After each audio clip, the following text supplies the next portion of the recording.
श्रीमद्भागवत षष्ठ स्कंद नवम अध्याय। श्रीशुक उवाच शुण हे से विश्वरूपर त्रिशिर थिला नृपवर एक मुखरे सोमपान करई सेहु प्रतिदिन द्वितीय सुरापान करे अन्न भक्षण तृतीय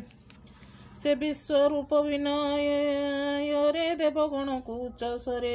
ଡାକ ଦିଅ ଇହ ବିର୍ଭାଗ ଯେଣୁ ସେମାନେ ପିତୃବର୍ଗ ପୁଣି ସେ ମାତୃସ୍ନେହ ବଶ ହୋଇଲା ଅର୍ଜିଲା ଅଜସ ଦେଲା ଅସୁର ମାନଙ୍କରେ ଯଜ୍ଞ ଭାଗକୁ ପରୋକ୍ଷରେ ମାତୃପକ୍ଷରେ ସ୍ନେହ କରି ଏମନ୍ତ କର୍ମ ସେ ଆଚରି ଏମନ୍ତ ଦେବଙ୍କ ହେଳନ ଦେଖି ତାହାଙ୍କୁ ଭଗବାନ ଭୟ ହୋଇନ ଖରଥର ରୋଷ ଛେଦିଲେ ତାର ଶିର ଯେ ମୁଖ କରେ ସୋମପାନ ତାହାଙ୍କୁ କରନ୍ତେ ଛେଦନ ଜନ୍ମିଲା ହୋଇ ପକ୍ଷୀ ଏକ ନାମ ତା ହୋଇଲା ଚାତକ ସୁରା ପାଇ ଯେ ମସ୍ତକ ଛେଦନ କଲେ ଛେଦତେ ସେ ହେଲା ଚଟକ ଅନ୍ନ ଭୋଜି ମସ୍ତକ ତାର ହୋଇଲା ତିତିରିଆକାର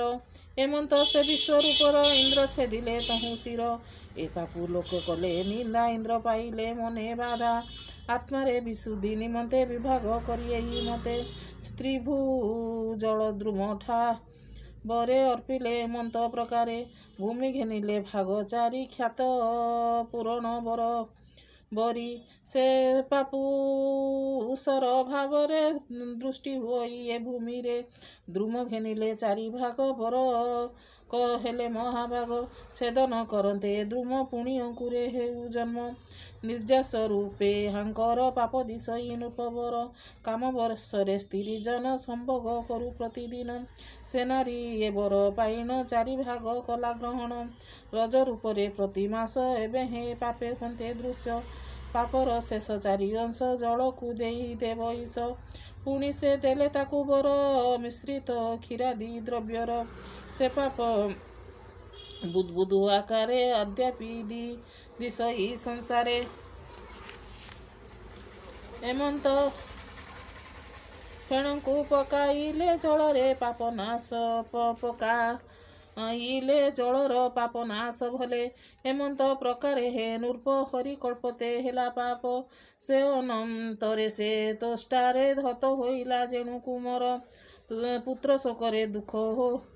ଦୁଃଖୀ ହୋଇ ଇନ୍ଦ୍ରର ଶତ୍ରୁବୁଦ୍ଧ ପାଇ ହୋମ ଆରମ୍ଭକୁ ବିଚାରି ବୋଲଇ ଅତି କ୍ରୋଧ କରି ଇନ୍ଦ୍ରର ଶତ୍ରୁ ହୋଇ ଜାତ ବେଗେ ଇନ୍ଦ୍ରକୁ କରୁହତ ଏମନ୍ତ ବୋଲି ସେ ବଚନ କେତେ ଆହୁତି କଲା ଦାନ ପୁରୁଷ ତହୁରୁ ବାହାର ରୂପତା ଅତି ଭୟଙ୍କର ଯୁଗ ଅନ୍ତ କାଳେ ଯେମନ୍ତ ପ୍ରାଣୀ କି ଯେ ସନେ କୃତାନ୍ତ ଦିନକୁ ଦିନ ଅତି ଘୋର ସଞ୍ଚଇ ଆତ୍ମାରୂପ ତାର ଦଗଦ ଗିରି ପ୍ରାୟ ହୋଇ ତାହାର ଶରୀର ଦିଶଇ କାନ୍ତି ତାହାର ବିରାଜଇ ସନ୍ଧ୍ୟାରେ ମେଘମୟ ହୋଇ ତପତ ତାମ୍ର ପ୍ରାୟ ହୋଇ ତାକେଶ ଶୁଶ୍ରୁ ବିରାଜଇ ମଧ୍ୟାହ୍ନ ରବି ପ୍ରାୟ ହୋଇ ବେନି ଲୋଚନେ ବିରାଜଇ ଅନଳ ତେଜ ପ୍ରାୟ ତାର ଏମନ୍ତେ ଶୂଳ ଧରି କର ବୁଲାଇ ଅତି ଖର ଦର ଶବଦ କରେ ମହାଗର ନୃତ୍ୟ କରଇ ମତ ହୋଇ ପାଦେ କମ୍ପଇ ମହାମୟୀ ଗିରି ଗୃହ ପାନେ ବଦନ ଯେଣୁ ତେଣୁ କି ଗ୍ରାସିବ ଗଗନ ଜିହ୍ୱା ବୁଲାଉଛନ୍ତି ଏ ସନ ଗିଳିବ କିବା ତ୍ରିଭୁବନ ଦନ୍ତେ ଅତି ଉଗ୍ର ଧିସଇ ପ୍ରାଣୀ କି ପୁଣି କି ହିଂସଇ ଭୀତ ହୋଇଣ ସର୍ବଜନ ଗଲେ ସେ ଜୀବନ ଘେନିଣ ତୁଷ୍ଟାର ପୁତ୍ର ଏସେ ପାପ ଲୋକେ ପାଇଲେ ବହୁ ତାପ ଦାରୁଣ ଏ ବୃତ୍ର ସୁର ଏ ରୂପେ ଜନମ ତାହାର ଅମରେ ଇନ୍ଦ୍ରଙ୍କ ସହିତ ମିଳିଲେ ତାହାର ଅଗ୍ରତେ ଯେ ଯାହା ଅସ୍ତ୍ର ଧରି କରେ ପିଟିଲେ ବୃତର ଉପରେ ଶସ୍ତ୍ରଟି ଯେତେ ଦେବଙ୍କର ସବୁ ଗିଳିଲା ସେ ଅସୁର ଏ ଅନନ୍ତରେ ଦେବଗଣ ବିସ୍ମୟ ହୋଇ ହତ ଜ୍ଞାନ କୃଷ୍ଣର ମନ ସ୍ଥିର କଲେ ମହାପୁରୁଷ ଆରାଧିଲେ ପବନ ଆକାଶ ଯେ ଅଗ୍ନି ଜଳରେ ସହିତ ବନି ଏ ମହାଭୂତେ ହୋଇ ଏକ ନିର୍ମିତ ହୋଇଛି ତ୍ରିଲୋକ ପ୍ରମାଦି କରି ଆମ୍ଭେମାନେ ଉଦ୍ବେଗ ପାଉଅଛୁ ମନେ ଯାହାକୁ ବଳି ଆମ୍ଭେମାନେ ଦେଉ ଯେ ଅଛୁ ଅବିଚ୍ଛନେ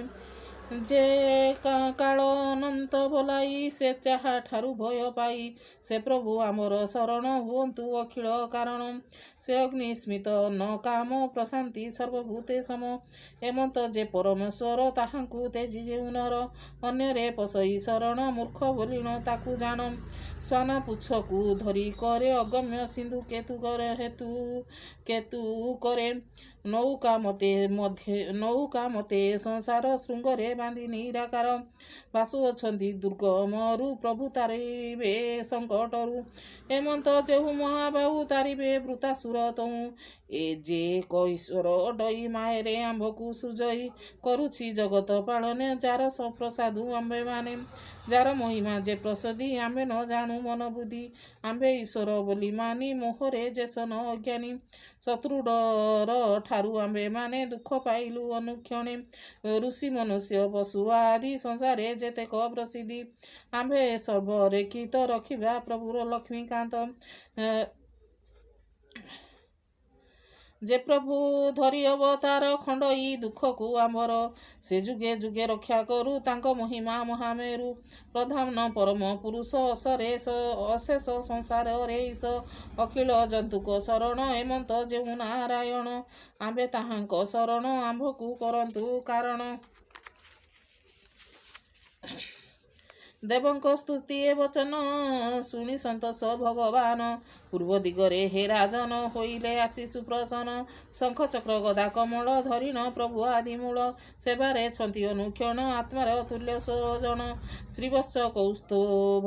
ଭିନେ ପୂର୍ଣ୍ଣ ହୋଇଣ ସର୍ବଗୁଣେ ବିକଚ କମଳ ଲୋଚନ ଦେବେ ଦେଖିଣ ହୃଷ୍ଟ ମନ ଇନ୍ଦ୍ରାଦି ଦେବେ ଯେତେବେଳେ ପ୍ରଭୁଙ୍କୁ ନ ମିଳେ ସକଳେ ଦଣ୍ଡବତ ପ୍ରାୟ ରାଜନ ସ୍ତୁତି କରନ୍ତି ଏ ବଚନ ତୁମ୍ଭେ ଯେ ସର୍ବଯଜ୍ଞ ବର ତୁମ୍ଭକୁ କରୁ ନମସ୍କାର ସକଳ ବୟୋଧିକ ତୁମ୍ଭ ଚରଣେ ନମୁ ଆମ୍ଭେ ଅଖିଳ ଈଶ୍ୱର ଯେ ତୁହିଁ ନମସ୍ତେ ପ୍ରଭୁ ଭାବଗ୍ରାହୀ ନମସ୍ତେ ପ୍ରଭୁ ଚକ୍ରଧର ତୁ ଗୁରୁ ଶ୍ରେଷ୍ଠ ହିତ କର ବ୍ୟାପିଛି ଆଦିତ୍ୟ ବ୍ରହ୍ମର ତୁମ ଗତି କ୍ରୀଡ଼ା ବିହାର ଏହା ସଂଖ୍ୟା କରିବା ପାଇଁ ବିଧାତା ସମର୍ଥ ନୁହଁ ହେ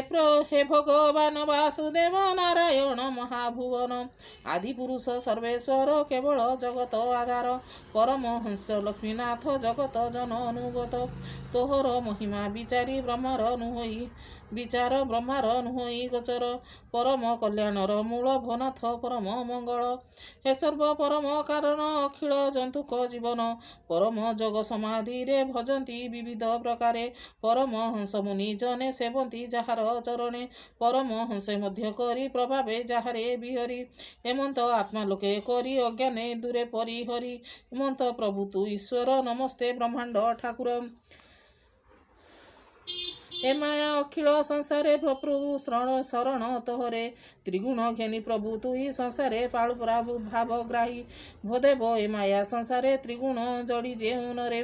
ପରୟ କର୍ମରେ ବସ ହୋଇ ଶୁଭ ଅଶୁଭ ନ ଜାଣଇ ତାହାର ଶୁଭାଶୁଭ ଫଳ ତୁମ୍ଭର ତହିଁ ଆଦି ମୂଳ ଗୋସ୍ୱାମୀ ତୁମ୍ଭ ଆତ୍ମା ରାମ ସକଳ କଳ୍ପେ ଉପଶମ ତୁ ସର୍ବବସ୍ତୁର ବାହାରେ ବାହାର ମୈମନ୍ତ ମଣୁ ଚକ୍ରଧର ତୋତେ ବିରୋଧ ନାହିଁ ପୁଣି ଅପରିଚ୍ଛନ୍ନ ତୋର ଗୁଣ ସଂଖ୍ୟା ନୁହଁ ତ ମହିମା ତୋହର କେ କହିବ ସୀମା ବିତର୍କ କୁତର୍କ ବିଚାରେ ପ୍ରଣାମ ନ ଜାଣି ଯାହାରେ ନାନା ବିଚାରେ ଶାସ୍ତ୍ର ଆଦି ସଂସାରେ ଯେତେକ ପ୍ରସିଦ୍ଧି ଏହା ବିଚାରି ସାଧୁଜନେ ଚିନ୍ତନ୍ତି ତୋତେ ଦିବ୍ୟ ଜ୍ଞାନେ କ୍ଷଣକେ ମତି ତାହାଙ୍କର ଭ୍ରମ କରାଉ ଚକ୍ରଧର ସମୟେ ମାୟାମୟ ହେଉ ନଟର ପ୍ରାୟ ତୁ ଦେଖାଉ ଯଦ୍ୟପି ଏକ ରୂପ ହୁଅ ନାନା ରୂପକୁ ତୁମ୍ଭେ ବିଷମ ରୂପ ଯେ ତୁମ୍ଭର ପ୍ରବେଶ ହୋଇଛି ମନର ରଜୁର ସର୍ପ ବୁଦ୍ଧି ଯେନେ କହି ଦିଶେ ଭିନ୍ନ ଭିନେ ବିଚାରେ ଏକ ବସ୍ତୁ ତୁହି ସର୍ବ ଈଶ୍ୱର ତୁ ଗୁସାଇ ସକଳ ଜନ୍ତୁକ କାରଣ ଶୋଭା ପାଉଛୁ ସର୍ବଗୁଣ ତତ୍କ୍ଷଣେ ଆତ୍ମାରୂପ ଧରି ରକ୍ଷିତ ହେଉ ନରହରି ଯେବେ ତୁ ପରମ ପୁରୁଷ ସକଳ ଠାରୁ ଅବଶେଷ ଭୋ ପ୍ରଭୁ ମହିମା ତୁମ୍ଭର ଅମୃତ ରସର ସାଗର ତାହା ସ୍ୱାଦ କରି ମନେ ଏକାନ୍ତ ଭକ୍ତ ଯେଉଁ ଜନେ ବିଷୟା ସୁଖ ରସ ଛାଡ଼ି ନିଗୁଡ଼େ ଥାନ୍ତି ରସେ ବୁଡ଼ି ସର୍ବଜ୍ଞ ଆତ୍ମାଭୂତ ପ୍ରାୟ ଭଗବାନ ସ୍ୱରୂପ ହୁଏ ଏ ସର୍ବଗୁଣପୂର୍ଣ୍ଣ ହୋଇ କେତୋତେ ଜାଣେ ଭାବଗ୍ରାହୀ ଅନୁବ୍ରତରେ ସ୍ଥିର ମନେ ତୁଣ୍ଡରେ ଲଢ଼ି ଭଗବାନ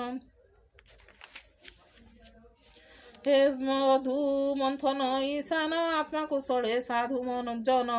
कमल चरणे तुम्भर सेबु अछंती निरंतर से पाद पंकजरे मन संसारे गतागत जन पुई जाहार प्रसादे गति लभई अप्रमादे त्रिलोक्य प्रभु भगवान हेतु विक्रम जेउ जन त्रिलोक्य ईश्वर जे हरि अनुभव रूप जाहारी तुम्भ प्रकृति हृदय हेमंत जेते दयित एहार जेते कर्म फल अंतकर आदि मूल मृग सहिते जलचरे आत्मार भय को सुर नरे ए आदि जेतक असुर जथा असाध्य दंडधर एमंदे तुम्हे जे ईश्वर वृतकु भनाथ संहार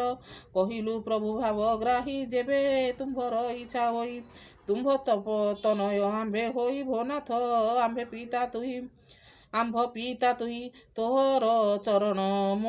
मूलेण मजी रही आंब मन रक्षा करिबु भगवान आंब विनय बेघेन आंबकु अनुग्रह करी दया करिबे नरहरि विशुद्ध हास मनोहर बदन ईक्षण तोहर सबुजे थाई मधुर अमृत स्मित मंद हास आंबर त्रास दूर कर भनाथ शरण तुम्बर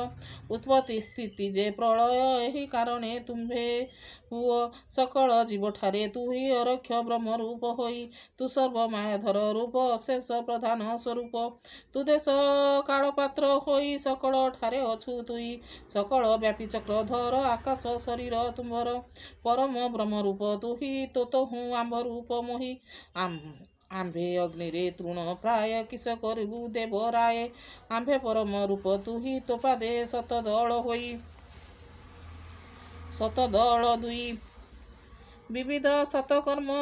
होई संसारे परिश्रम नाई छेदई जे कलुष जल तमाया रे आदि मूल आश्रय करी आंभ मन विषय हेउ भगवान आंबर कार्य आदि मूल भनाथ कर तु मंगल ग्रासीची वृत त्रिभुवने एहा संसार भगवान तेज आयुध जे आंबर नासुछि पापी वृतासुर नमस्ते प्रभु सुधरस निराकार तु पीतवास नमस्ते कृष्ण तु ही ब्रह्मांडे तोर नाश नाही भवसागर पथ श्रम तु नाथ शुभ भगवान परम गति श्रेष्ठ तर नमस्ते परम ईश्वर श्री सुखवाचम एथु अंतरे हे राजन स्तुति जे कले देवगण सादरे स्तुति शुणी हरि संतोष हेले नर हरि आनंद होई भगवान देवंकु कहंती वचन भगवान वाच ए तुम्भ विद्यार स्तुतिरे संतोष हेलु वेद देव बरे मुझे बे हुई संतोष की बांछा कर जे पुरुष ए जे विद्यार प्रसादे दृढ़ भक्ति मोर पादे एहाकु एकांत जे मति मत हु अन्य बांछती गुणवंत को जे देखती एमंते कृपण जे छंती से आत्माश्रय न जानती संसारे मोहे जे पड़ती हे इंद्र जाओ हरे शरण तुम्भर हेउ जे कल्याण अर्थ वर्ण जे ऋषि वर माग ताहांग शरीर विद्यापूरित जे ताहार पवित्र इछि जे शरीर जांच ज्ञा तुम्हे माने कले धर्मष्टंग देव फले अस्ति ताहार ताहांकर आनिबु आयुध मान गढ़ाइबु